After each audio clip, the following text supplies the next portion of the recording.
pouquinho. Oi! Ai, esses meus oi de vez em quando são tão oi, né? Mas, enfim, é que eu tô tão entusiasmada com essa nossa conversa de hoje e vai ser sensacional. Eu acho que tem uma situação na vida da gente, né? De vez em quando, é, a gente se depara com os limites, com preconceitos, com as pedreiras da vida. E se não é o caso, a gente começa a... Aí chega uma hora que a gente para pensar e diz, puta, será que isso é verdade mesmo, hein? Será que realmente é fato de que a vida termina aos 60, que nem a aposentadoria do INSS? Isso não é possível, né, gente? Não é possível, né? Eu, por exemplo, tenho 67, estou cheia de energia, estou cheia de vontade de enfrentar, inventar um monte de coisa nova, como, por exemplo, nossos convidados de hoje, a Adriana e a Denise, que não param um minuto sequer das suas atividades, para se não tem resposta, elas vão atrás de respostas. Se não tem no livro, elas escrevem livros. E assim são duas psicanalistas maravilhosas, especialistas em adulto maduro, que eu conheço profundamente, porque já fiz curso com elas, porque empreendi um projeto chamado Maturarte com as duas, e hoje eu convidei a ambas para nós conversarmos abertamente sobre libido tem limite? O papo está rolando, conversa solta, papo firme, papo reto, vamos adiante. Eu quero saber se libido tem limite, é um tema que me interessa profundamente. Vamos lá. Denise e Adriana. Não Boa tem noite, limite. Suzy. Boa noite. Boa noite, é um prazer estar contigo mais uma vez e com a Denise, minha companheira. Aliás, tu também, nossa companheira no projeto Maturarte, lá no início de 2000. Muito prazer de estar com vocês. A libido não tem limite, não. A libido não é algo... O que perguntasse? Da onde vem a história de que a libido tem limite? Olha, ainda hoje, eu conversando com uma paciente, ela ainda comentou, muitos dos médicos dizem que com as mudanças hormonais características da menopausa e da andropausa, os médicos dizem então, que é provável que reduza a libido, né? Mas a libido não se baseia em hormônios, né, Denise? Claro que não. A libido é um conceito que vai além do orgânico, vai além do organismo, né? A libido é uma atitude mental, é um investimento psíquico. Por isso que, diferente dos hormônios que declinam na menopausa, na meia-idade, a gente diz que a libido não envelhece e não declina, porque é um investimento, é uma predisposição psíquica para investir em si, no outro, no mundo, nas suas realizações. Né, Adriana? Bom, o que ocorre, o que é o preconceito, a ideia de que a pessoa envelhecer vai deixar de ser sensual e erótica e vai perder sua libido. Mas a libido é pulsão de vida, e pulsão de vida funcionando e bem enquanto a gente vive. Mas então, libido tem a ver com sexo, ou libido tem a ver com criatividade, com energia, com predisposição de viver a vida de forma mais intensa? Originalmente, Libido, Suzy, o termo libido estava vinculado à ideia da sexualidade do ponto de vista da genitalidade. Exatamente. Então, como se a sexualidade genital tivesse a ver com o termo libido. Hoje nós sabemos que a libido vai muito além da genitalidade. A libido é energia psíquica, né? É energia pulsional. Adriana, o teu sinal está bom? Mas a libido é pulsão de vida. Vemos, é uma energia que pode ser conduzida ao sexo, pode ser conduzida à nossa tarefa, pode ser conduzida ao amor que temos.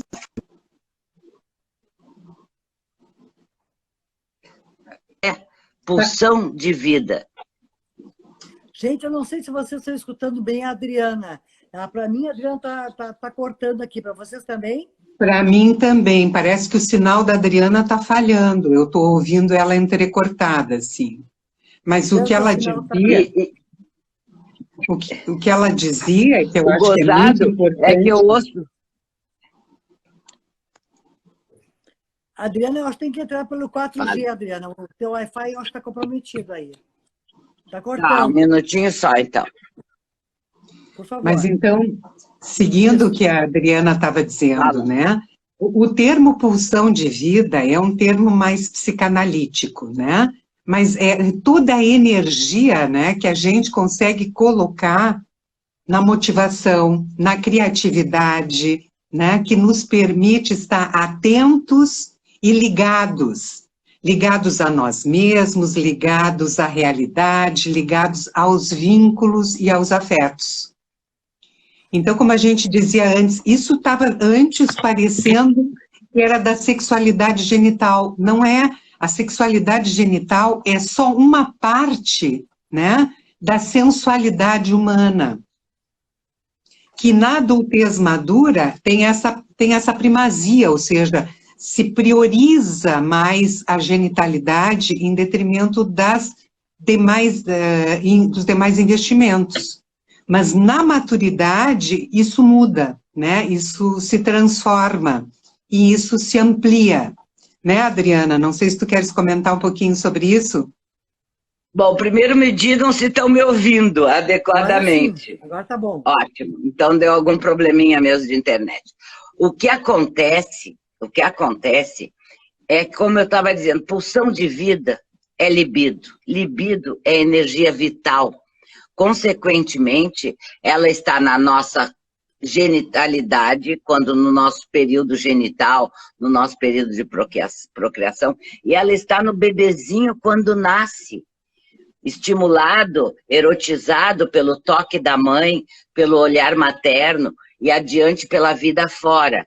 Eu sempre costumo dizer que sem sexo a gente vive, mas sem pulsão vital, sem libido, sem eros, a gente morre. E se confunde, né, Denise, muito, que libido é com relação à genitalidade. Não, libido é com relação à vida. E é isso que nós, adultos maduros, temos que entender. Aí eu posso entender também, então, Denise, que se tem a ver com pulsão de vida, eu poderia entender que não existe limite para a criatividade aos 60 anos, aos 70, não existe isso? Ao contrário, Suzy, ao contrário. Nós entendemos, né, estudamos anos a fio a criatividade, e a gente linka isso com o nosso estudo sobre o processo do envelhecimento e da adultez madura. Hoje nós sabemos que a possibilidade criativa, ela não envelhece, como o preconceito dizia, né, há tempos atrás. Ao contrário, até porque nós estamos muito mais libertos de uma série de compromissos que são tremendamente aprisionantes da nossa criatividade, quando a gente está preocupado em investir nos filhos, de propiciar estudo, de amealhar patrimônio. No processo do envelhecimento, muito dos investimentos que a gente fazia estão liberados para a gente criar, para sermos criativos, tanto na rotina do dia a dia, como para fazermos projetos antes não pensados. É uma libido que sobra no processo do envelhecimento e da maturidade. A gente tem lucro que pode ser capitalizado para investimentos criativos não pensados ou já pensados e abandonados ao longo da vida. É um período muito criativo, Suzy. Suzy, também existe, é importante que saibam, uma diferença entre o processo criativo do jovem e do adulto maduro. O processo, todos nós temos, vamos dizer assim, a inspiração chega igual em qualquer idade. De repente, uma ideia inspiradora bem alicerçada na nossa criatividade. A diferença é que o jovem é impulsivo, ele se inspira e cria. O adulto maduro é mais consciencioso, ele tem mais experiência de vida e mais cultura amealhada. Então ele burila, ele cuida do que ele cria, sabe? Ele cria melhor, ele tem mais vivência que o jovem. Então a criatividade do adulto maduro é uma criatividade mais reflexiva. E mais refinada, mais elaborada, né, Adriana? Refinada, certamente. Eu percebo que vocês duas têm uma especialização nesta área. E eu também percebo que essa área é uma área ainda bastante enigmática, no sentido de que existe um comentário comum de que a vida realmente, aos 60, 65 anos, ela meio que se termina, ou que as possibilidades, ou que as oportunidades terminam. Até haja visto o mercado de trabalho, por exemplo, né? O mercado de trabalho, quando a pessoa tem 60 anos, 55 anos, já começa a ser descartada em prol de alguém que tem uma idade muito menor. Então, eu pergunto a você o seguinte, dada essas circunstâncias, esses fatos, como é que a gente pode internamente emocionalmente derrubar essas crenças que, evidentemente, acometem a cada um de nós? Bom, aí tu entraste numa seara que nós, que envelhecemos, sofremos muito, que é o preconceito na cultura. Uhum. Né? A humanidade não se deu conta das condições atuais de um adulto maduro. Ele não é mais o velhinho de 1950, cuja média era morrer com 45 anos. Ele é rígido, é saudável, é inteligente, é sensual e é criativo. Claro que a humanidade cada vez mais se preocupa, né, Denise, com o adulto maduro, né? Aliás, não chamam bem assim, eu chamo de maduro, porque maduro é a fruta que todo mundo gosta de saborear. Eu acho que existe uma diferença, né? O mercado formal ainda é muito preconceituoso. Por exemplo, as grandes multinacionais, por exemplo, têm um prazo limite para que os seus grandes CEOs, os seus grandes executivos parem o seu trabalho. Às vezes, exatamente no momento que teriam muito mais para colaborar, exatamente por todo o percurso, por toda a experiência. Mas quando a gente diz, né, que na maturidade nós temos a possibilidade de criar, é porque a gente pode encerrar a sua carreira no seu trabalho formal e se reinventar, fazer novas coisas muito produtivas e muito prazerosas. E isso está acontecendo. Por exemplo, a Universidade da Terceira Idade. Quanta gente vai fazer uma nova carreira, vai estudar outras coisas, vai se repensar, vai se reformular. Existem projetos na Europa muito interessantes, que é quase exportar tecnologia de adultos maduros para países onde a tecnologia não existe. Então, o adulto maduro que está aposentado no seu país de origem, vai para outros países ensinar tecnologia que ele tem como experiência. Então, uma coisa é o mercado formal, outra coisa é a possibilidade de se reinventar quando a gente tem libido, quando a gente acredita que a libido não envelhece e nem o nosso poder, né, a nossa possibilidade criativa. Eu acho muito importante, Suzy, eu vou te dizer uma coisa. A trajetória que tu criaste é um exemplo de maturidade criativa, né? A maioria dos teus convidados são pessoas com mais de 45 anos, onde começa para nós a adultez madura. Eu tenho assistido sempre o que posso. E o potencial e a capacidade de realização, a estabilidade criativa dessas pessoas, no sentido assim, de se manterem sempre criativos naquilo que escolhem ser. O teu programa, a tua live, é uma prova, Suzy, da saúde do adulto maduro atual, da longevidade que nós atingimos. Né? Vai contra qualquer preconceito. Não, tu estás me dando uma oportunidade de comentar sobre isso, porque, com certeza, eu só posso fazer a live hoje em dia, as trajetórias, porque tem uma peregrinação, tem uma trajetória minha anterior, né, que construiu credibilidade e relacionamento. Se eu fosse jovem, se eu tivesse 35 anos ou 40 anos, eu não teria me aliado, que eu me aliei com 67, que é a minha idade atual. Isso é fato. Eu queria perguntar para vocês já que vocês são especialistas nesse assunto, enquanto psicanalistas, eu queria perguntar para vocês o seguinte: o que mais vocês veem nos seus consultórios de pessoas da nossa idade? Quais são os seus debates e quais são os seus pontos de alegria, digamos assim? Suzy, é muito interessante.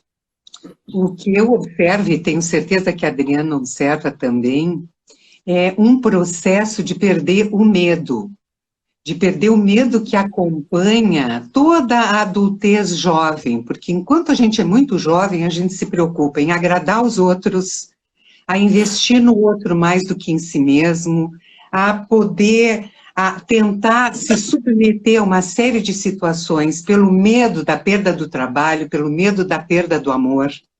E o que eu observo na minha clínica hoje é um processo onde as pessoas se legitimam, investem em si mesmos, acreditam nas suas possibilidades e se redescobrem na maturidade. E isso é um processo que é muito novo, porque cada vez mais acorrem aos nossos consultórios adultos maduros, pessoas com 60, 65, 70 anos, com sede de viver e acreditando que tem muito por viver ainda. E isso passa exatamente pela possibilidade de passar pela crise de ajustamento ao envelhecimento sem sucumbir às fantasias e aos preconceitos, né, Adriana? E conseguem investir em si mesmos. O que eu vejo, hoje em dia a minha clínica é de adultos maduros, né? E o que eu vejo na minha clínica são pessoas que chegam para entender o seu processo, se liberar dos preconceitos e melhorar seu nível de vida e avançar na vida. São pessoas que já entendem que eles têm recursos a buscar para se realizarem mais. E eu recebo gente de mais de 80 anos, 82.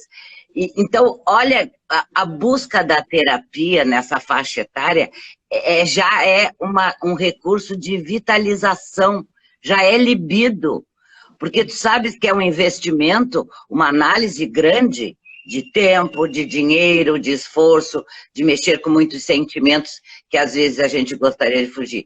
O adulto maduro que eu recebo é vitalizado já antes de ficar melhor, porque ele está querendo se encontrar mais e entender quais são os seus recursos e desmanchar os preconceitos.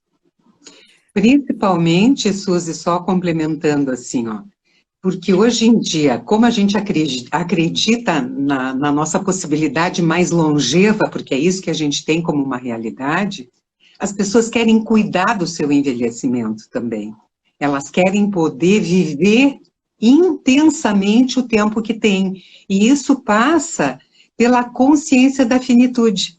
A gente precisa não se assustar com a finitude, isso é uma aquisição que os pacientes que se tratam com a gente acabam tendo, para poder viver cada minuto como nunca mais ou menos como a música do Vinícius, né?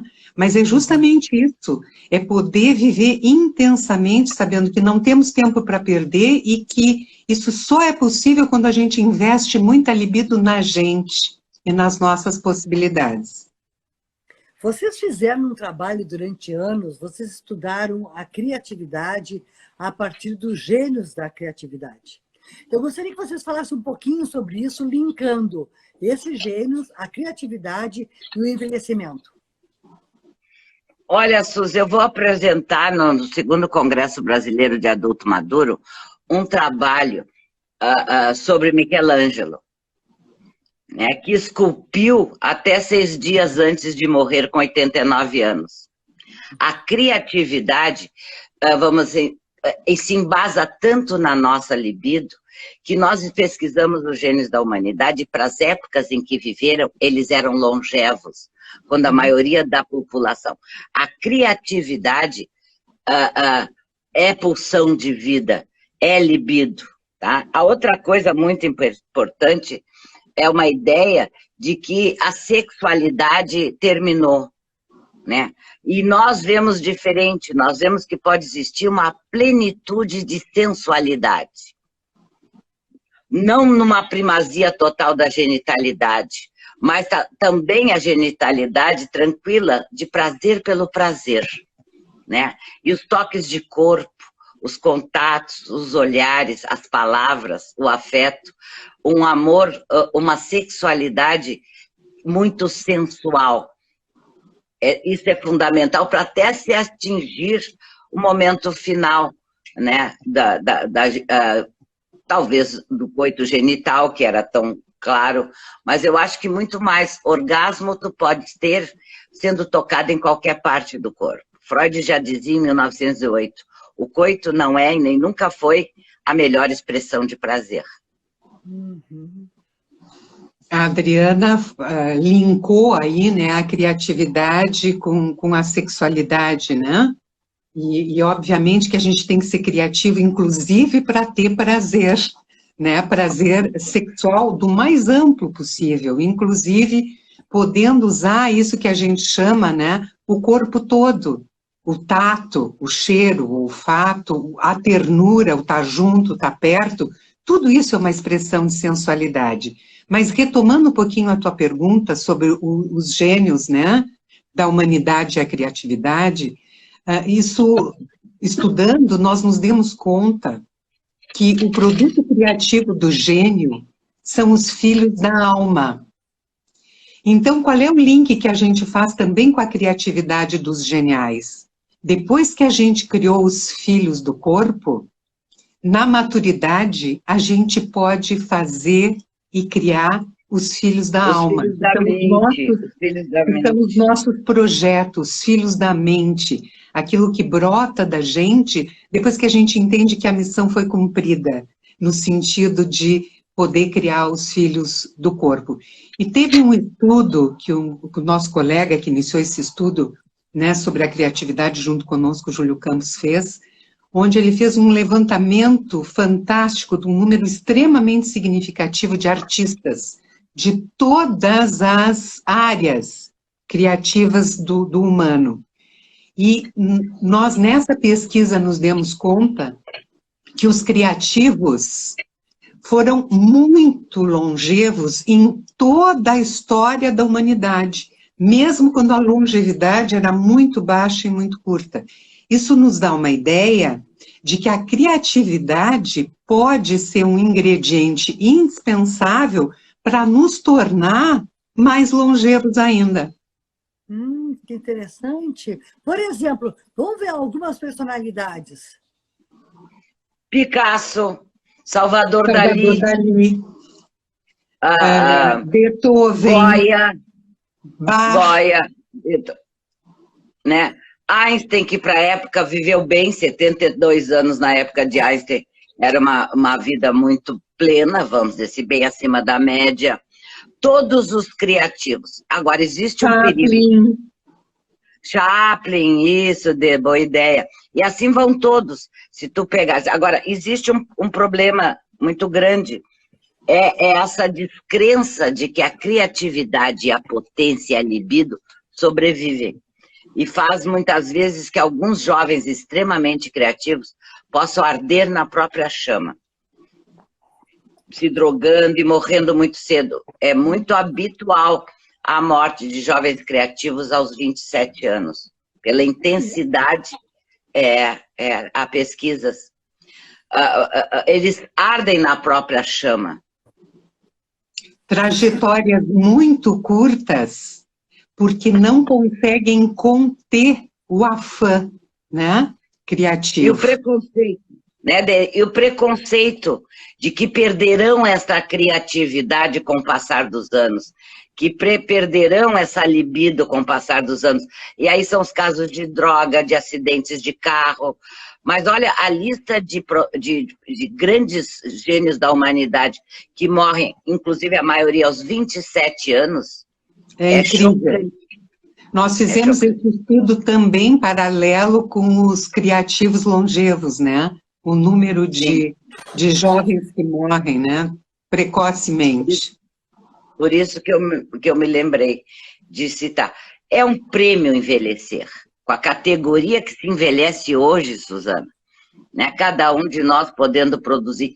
Nós só temos que acreditar, nós só temos que confiar. Mas, como eu disse, assistir o teu programa e a maioria das entrevistas que tu fazes com adultos maduros, a gente confirma que não pode existir o preconceito contra a velhice, né? Contra o processo de envelhecimento.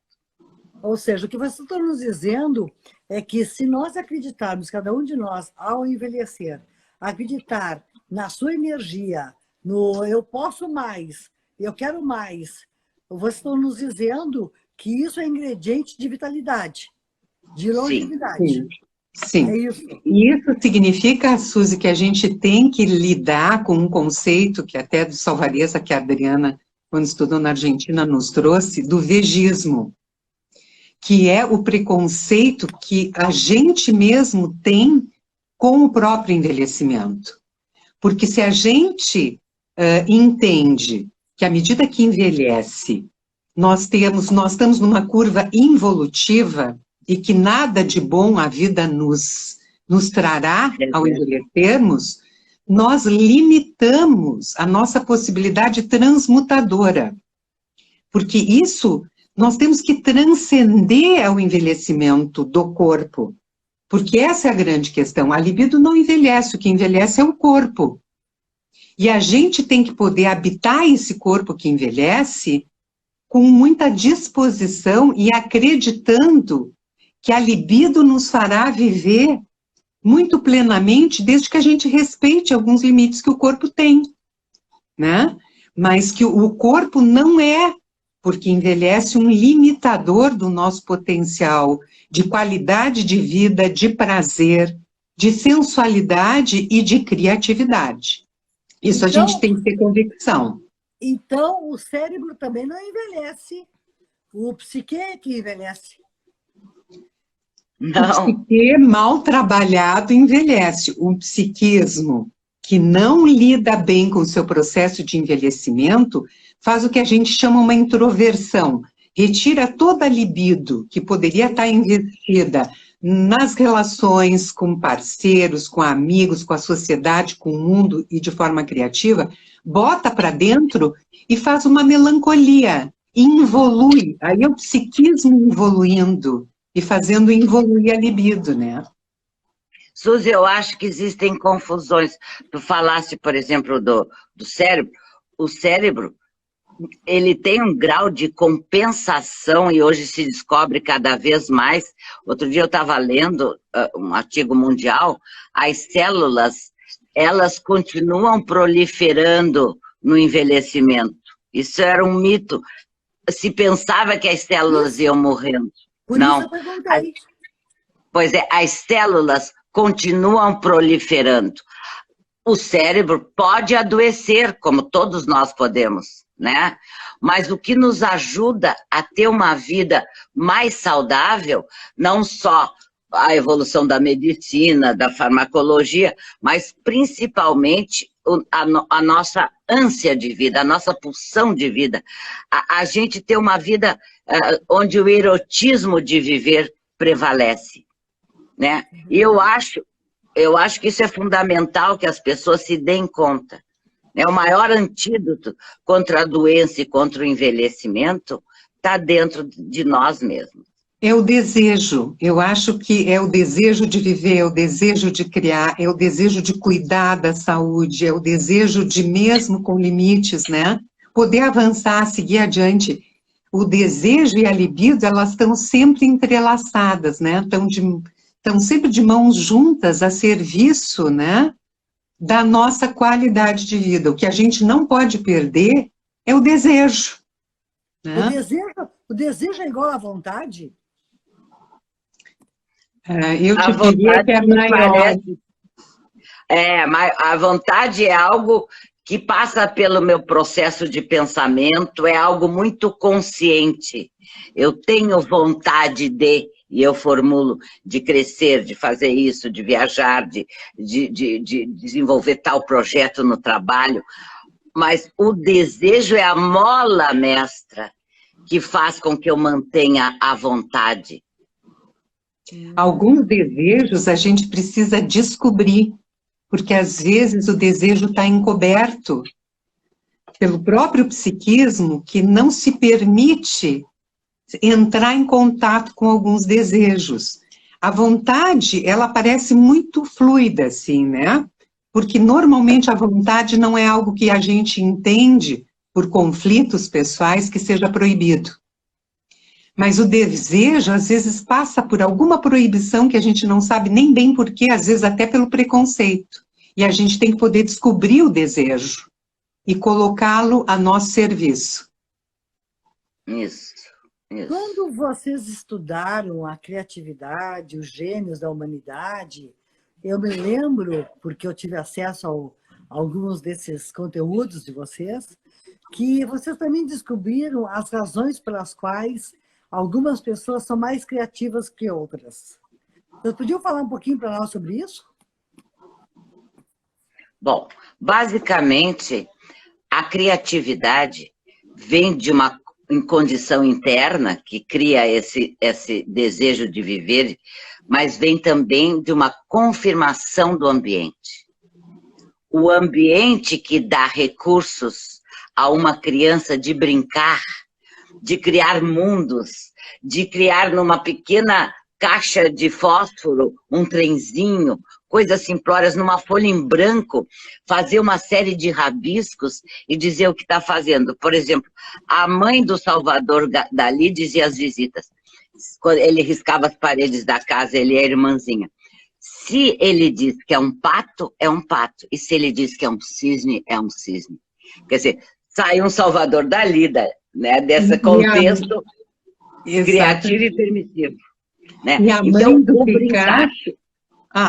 eu só ia complementar, Adriana. E a mãe do Picasso dizia, se ele for padre, vai ser papa. Se for militar, será um general.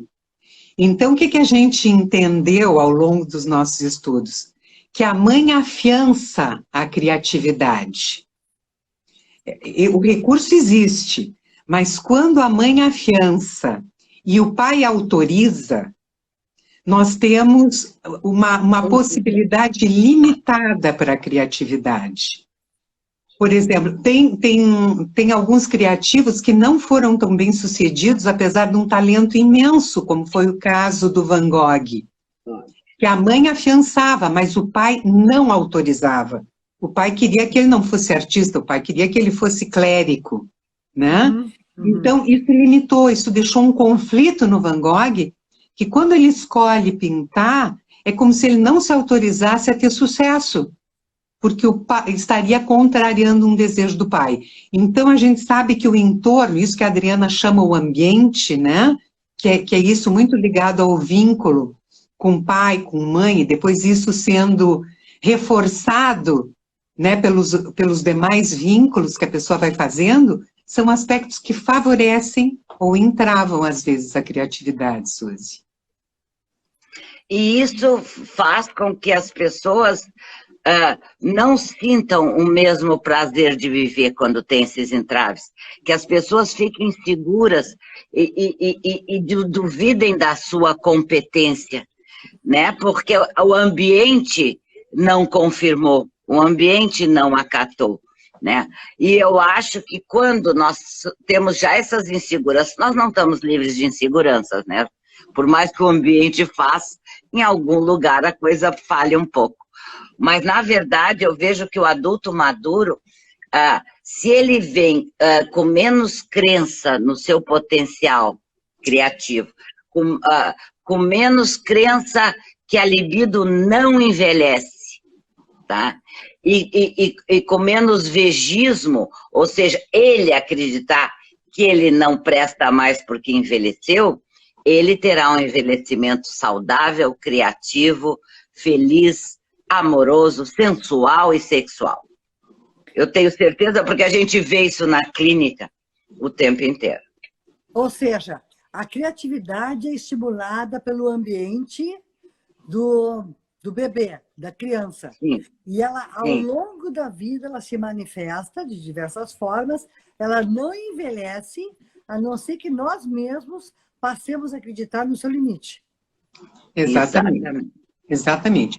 A consciência, né, e a forma como nós nos relacionamos com a nossa autoestima, né, com aquilo que a gente percebe na gente de valor, ou positivo ou negativo, é uma sentença que nos favorece ou nos prejudica.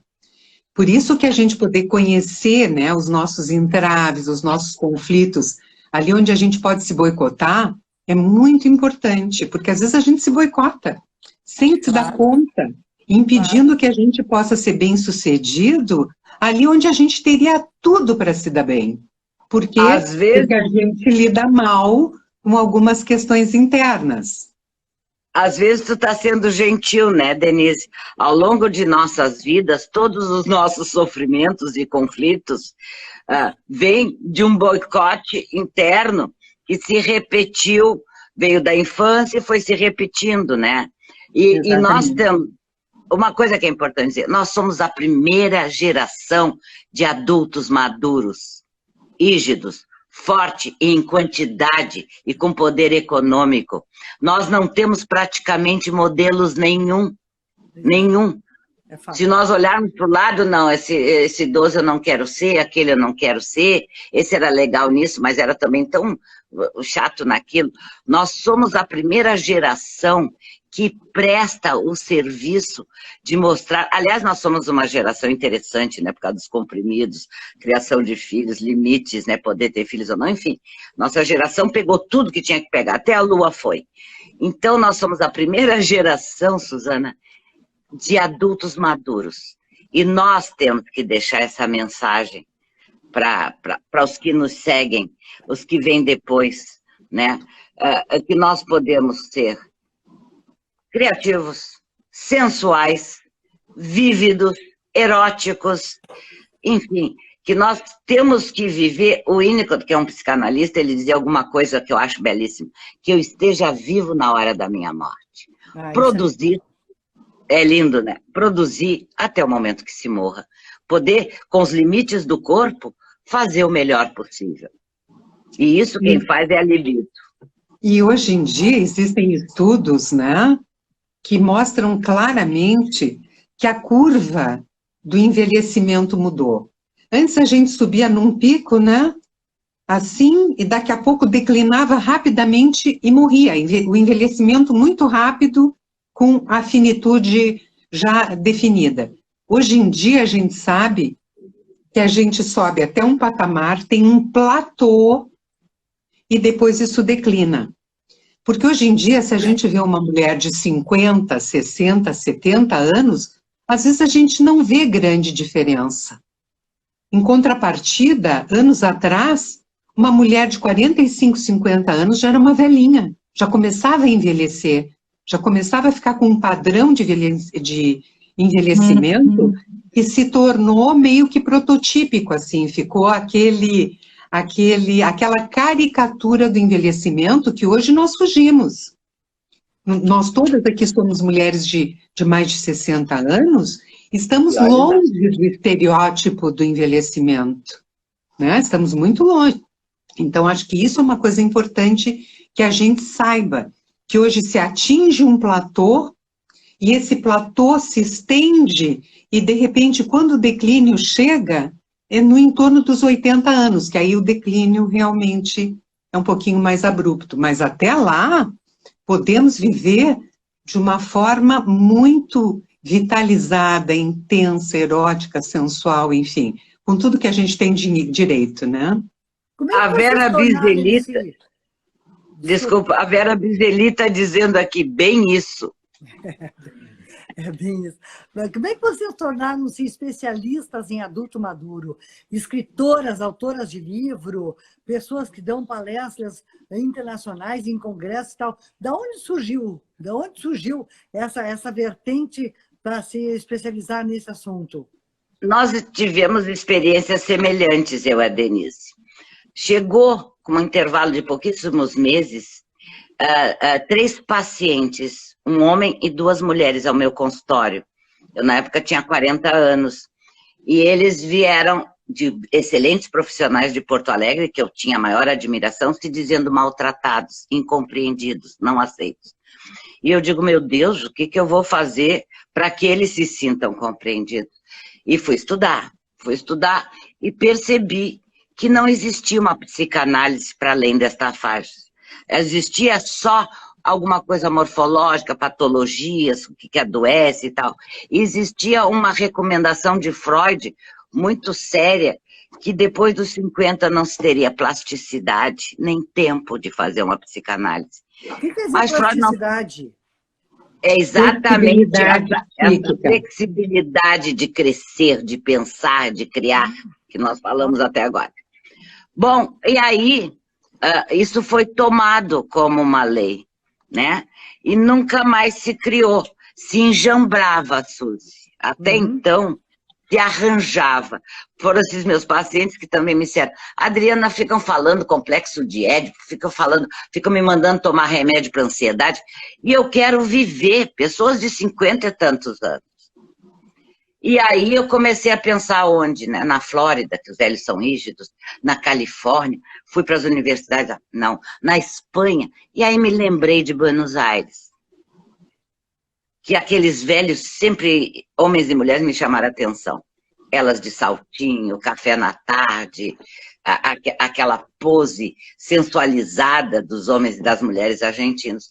E, para minha sorte, eu encontrei o Salvarez, especializado nisso, e a partir daí eu fui mudando e ampliei a dinâmica. Aí a Denise entrou comigo, começou a me ajudar, era muita coisa a pensar.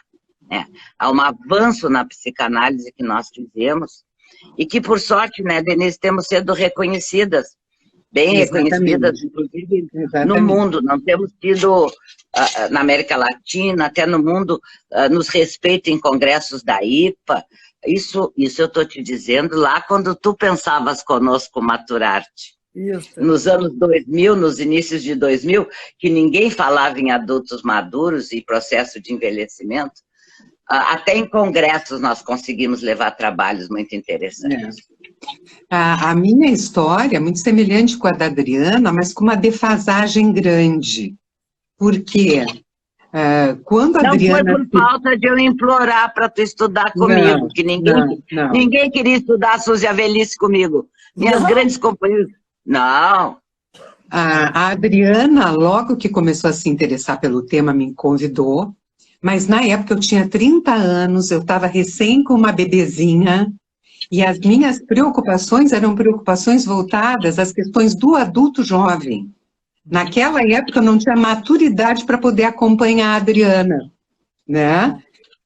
Mas realmente alguns trabalhos nós fizemos juntas, já em 92 a gente criou a terminologia junta, né? O retorno ao polimorfismo, alguns conceitos da sexualidade, trabalhamos juntas ainda naquele período, mas a Adriana foi adiante e eu fiquei cuidando ali um pouco da minha vida de adulta jovem, né?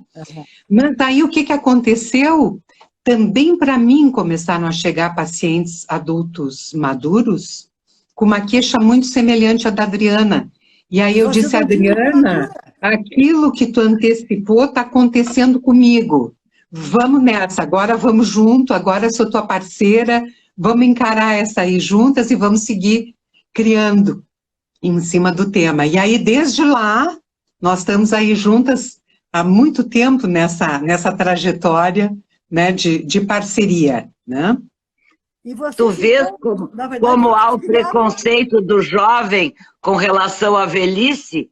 A Adê estava tão envolvida, é uma mulher estudiosíssima, com toda a realidade da vida dela, mocidade, filhos, enfim, constituindo sua vida, e eu já aos 40 abordada, né, chocada com o que eu vi nos meus pacientes de 50 e poucos anos, valorizando. E depois, sim, de vez em quando ela me dava uma atençãozinha e nós criávamos um conceito juntas, um nome para uma coisa que eu tinha observado e que ela concordava. E assim foi o nosso percurso, a nossa trajetória. Ou seja, vocês acabaram elaborando uma literatura a respeito do assunto.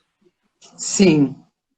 E é impressionante, assim, quando a gente foi pesquisar, a Adriana pesquisou no mundo, né? Mas também pesquisamos, teoricamente, tudo que já havia sido escrito, né, sobre o processo de envelhecimento e o tratamento de adultos maduros. E a bibliografia era paupérrima, e era muito assim, ó, trabalhar focal, breve, medicar. A psicanálise para o adulto maduro não existia. E a gente pôde criar uma série de entendimentos, de conceitos, tanto teórico-técnicos, que nós nem vamos abordar aqui, porque é muito específico, mas muito mais de poder acolher, compreender e dar esperança para uma gama de pacientes maltratados, que eram tratados de uma forma quase iatrogênica, né? Quase que reforçavam muito mais os conflitos e o próprio preconceito do que criar uma possibilidade de mudança interna e poder transmutar e poder se ajustar à crise do envelhecimento e poder amadurecer em plenitude, né? Tipo terapia de apoio. Mas teus filhos estão bem criados, tu tens sucesso profissional, teu casamento vai bem, então fica tranquila. E as pessoas me diziam assim, o que eu faço agora? Eu quero fazer mais, me diziam. E é isso que me dizem. E às vezes me dão remédio para dormir. Eu dizia, não toma não. Se tu tá criando coisa na vida, pensa, fica de noite acordado, vai criar, vai pensar o que tu queres fazer da tua vida. Então, assim, foi um processo muito bom. Na verdade, tem um aspecto que eu me lembro que a gente abordou bastante no Maturarte, que é o aspecto das histórias infantis, que, na verdade, denigrem também a imagem da pessoa mais velha, não é? Sim, com certeza, com certeza. As mulheres sempre identificadas com as mulheres feias, encarquilhadas, narigudas, né? E más. As velhas. Os homens aparecendo ou como feiticeiros maus também, ou como velhos pueris, tolos, bobos, que não poderiam ser levados em consideração para nada. Então, pelas duas pontas, né? Os velhos, tanto as mulheres como os homens, sempre ligados a uma ideia de maldade ou de tolice, de involução psíquica, emocional e até de caráter, né? Incapacidade, né? Eu me lembro de uma das sessões que nós abordamos o Papai Noel. Lembras? Isso. O Salvaressa me dizia, isso é muito do Salvaressa, ele me dizia, primeiro, que aos velhos não se tocam, foi algumas coisas, as pessoas têm medo que a velhice seja contagiosa. Então, às vezes, até entre os casais, se dá desculpa às crianças, mas vamos voltar para as crianças. O Salvaressa me dizia que o velho ideal, no contexto da época, era o Papai Noel. Aparecia numa noite, às vezes não era visto, trazia presente e ia embora, sem pedir nada em troca. Essa era a ideia do velho ideal. E nós hoje incomodamos, né? Nós estamos juntos, nós não deixamos de ser avós. Agora mesmo apareceu aqui, vovó, a Catarina está te assistindo. Aí não sei se é a tua Catarina ou a minha. E eu acho que isso é um aspecto interessante. Nós somos avós que chegam para encantar, para brincar, mas não somos mais os avós que ficam em casa cuidando dos netos para os filhos trabalharem. Porque esse conceito de envelhecimento, onde o recolhimento do velho a serviço de cuidar de neto, mudou. Nós temos vida própria, nós temos compromisso, nós temos questões, né, que nos movem para a vida. Então, a gente se encontra prazerosamente para curtir os netos, não mais para criá-los. Isso é uma mudança importante, que às vezes gera assim, um pouquinho de constrangimento, de incômodo para as novas gerações, que ainda às vezes gostariam de poder contar conosco desse outro jeito. E não que eventualmente a gente não possa cuidar, estar, apoiar, enfim, mas não é mais o praxe, né? Isso também mudou com o novo adulto maduro, rígido e vitalizado, né? Que tem vida própria. Isso aí. Esta questão dos velhos, das histórias dos infantis, eu me lembro que nós falamos muito sobre isso numa das nossas sessões do Maturarte. E realmente é muito interessante, né? Essa figura do Papai Noel é muito interessante, né? Porque nós merecemos muito mais do que sermos o velhinho bondoso que chega no dia, no escuro, dá os presentinhos e vai embora, né? Realmente não somos assim, e também não somos aquelas bruxas malvadas de nariz comprido, cheio de verruga na ponta, né? Já que tu lembrou, eu vou te dizer, vamos pegar a Branca de Neve. Aham. Aquela rainha maravilhosa, aquela mulher poderosa e que começa a ficar insegura com a beleza da menina, da Branca de Neve. Quando ela começa a rivalizar e atacar, o que a gente viu na história, o que a gente vê, é que ela vai se enfeiando. Então, invejar o mais jovem, por não se sentir plena na sua maturidade, ocorre. Mas o que faz conosco? Muitas vezes, como a Branca de Neve, o jovem prevalece, e ela foi defendida por anciões trabalhadores, rígidos e cuidadosos. Esses eram os amigos da Branca. E a rainha saiu do seu papel de rainha, envelheceu, se destruiu e morreu. Então, quando a gente também tem conflitos entre gerações, onde cada um não admira a geração a que pertence e não admira a geração do outro, mais velho ou mais novo, isso ainda traz um conflito familiar e social muito grande. Os contos de fada também nos ensinam isso, né? São muito sábios os contos de fada. Eu sou apaixonada por contos de fada, acho que todo mundo. E nós enfocamos muito o envelhecimento nos contos de fada. Isso, é muito importante. no nosso livro, inclusive, tem um capítulo específico para tratar, né, dessa análise dos contos infantis e o preconceito que aparece ali, né, com relação ao envelhecimento. Porque isso, né, Suzana, vai fundando o preconceito com a velhice. Claro, Terrível.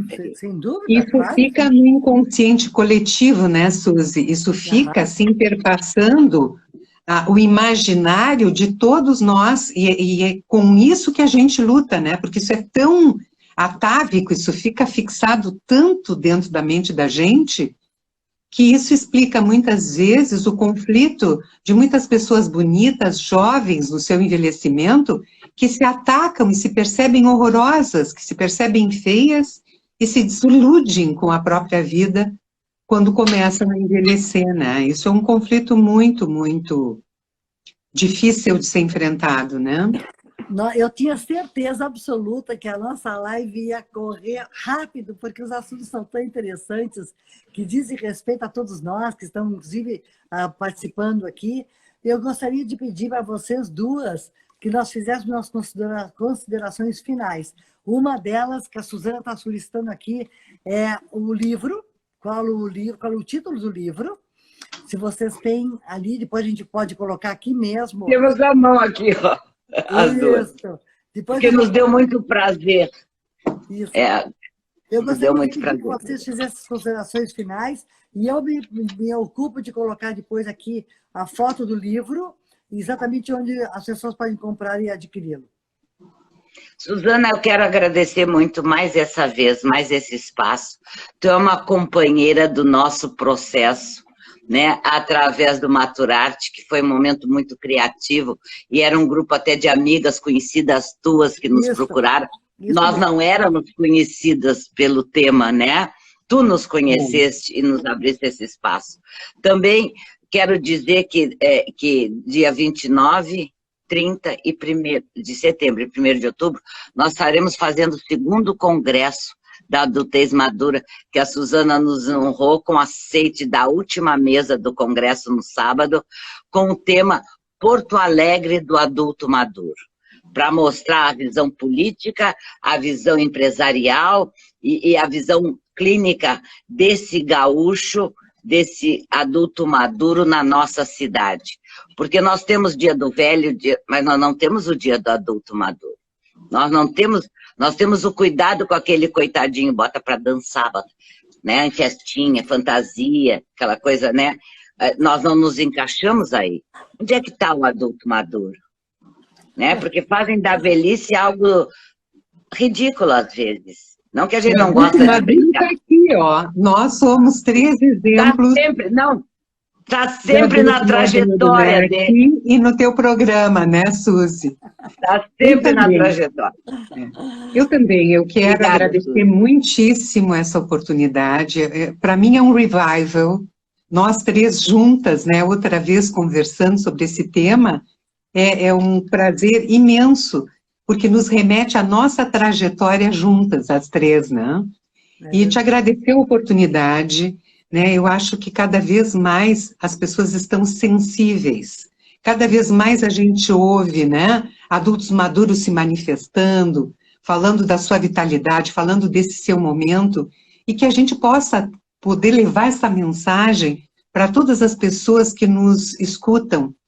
O momento da maturidade, da adultez madura, é um momento de liberdade. É um momento em que nós podemos ser livres para investimentos que antes a gente não poderia fazer, aprisionados que estavam com os compromissos da adultez jovem, que se faz uma elegia a isso, como se a juventude fosse o grande momento, e na verdade é um momento de grande aprisionamento. Na maturidade nós temos liberdade. Inclusive, nós temos libido mais livre para investir em nós mesmos, nos nossos projetos, sermos um pouquinho mais egoístas, e em vez de investir no outro, poder investir na gente. Então, bem mais, eu diria, bem mais egoísta do que que a gente possa, né, terminar com esse medo do envelhecimento e ver no envelhecimento uma oportunidade de crescimento e de desenvolvimento. Então, eu te agradeço muitíssimo, Suzy. Muito bom estar aqui contigo e com os teus ouvintes. Adriana, alguma coisa a mais? Alguma sugestão, algum aconselhamento? Não, que acreditem, que não deixem o preconceito e o vegismo interno. Hoje eu estava trabalhando com um paciente pouco antes de vir para a live, um paciente novo, uma mulher, e era o vegismo dela que fazia ela sofrer. Sabe? O preconceito que ela assumiu desde a infância a respeito da velhice, o preconceito internalizado. Gente, olhem ao lado, vejam as pessoas maduras, vejam como são lindas, né? Como elas se enfeitam, e se elas não se acreditarem assim, eu vejo mulheres lindas, né? Fico encantada. Antigamente uma mulher saía do ar na televisão com 30 anos. Agora uma mulher de 50 é atriz principal e não está fazendo papel de bruxinha, ou de doméstica, ou de vovó sofrida, está fazendo um papel sensual. É isso que a vida é. Nós ganhamos um prêmio, temos que usufruir. E eu gostaria de fazer um depoimento próprio aqui. Normalmente, a gente procura modelos externos, né? E os modelos externos não respondem aos nossos anseios internos. Se nós tivermos a coragem de olhar para nós mesmos, olharmos o nosso coração bater e olhar nos nossos sonhos de realizações, vamos atrás disso, ao invés de olhar para o lado. Vamos atrás dessa energia que está vital dentro de cada um de nós, e o resto não interessa. Porque é que nem eu digo, o resto não paga a conta. O que deixa a gente dormir feliz todos os dias de noite é a sensação de que algo eu fiz com a minha vida, algo eu fiz com a minha oportunidade do dia a dia, algo eu fiz para empreender nas pessoas que estão ao meu redor, né? Com aprendizados, com quedas, com dificuldades, com desafios, mas faz parte da vida. Se nós não quisermos mais desafios e novas oportunidades, então não tem mais por que existir, acabou a vida. Então, assim, vamos adiante, vamos atrás do nosso sonho, da pontinha do nosso coração, aquela que nos diz assim, todos os dias, dá para ir mais longe. E tenhamos a coragem e a força interna para ir mais longe. Realizando o sonho, porque se a gente realiza o sonho, no dia seguinte, está estampado no olho no nosso brilho do olhar e na nossa pele, que fica muito mais bonita, porque a gente está... Verdade. Verdade, Suzana. É isso aí, acreditem nisso. Nosso potencial é enorme. Acreditemos nisso. A velhice não limita ninguém. A pessoa pode se limitar. A velhice não. Ou seja, a gente, agora aqui, a partir dessa nossa conversa maravilhosa, a libido não tem limite, a criatividade não tem limite, a energia não tem limite, o preconceito tem limite. Então, no preconceito e viva a vida. Isso, a libido não envelhece. Tchau, prazer em falar com vocês. Foi um prazer. Uma delícia. Tchau, querido. Tchau. Prazer, tchau, Obrigada. tchau. Obrigada.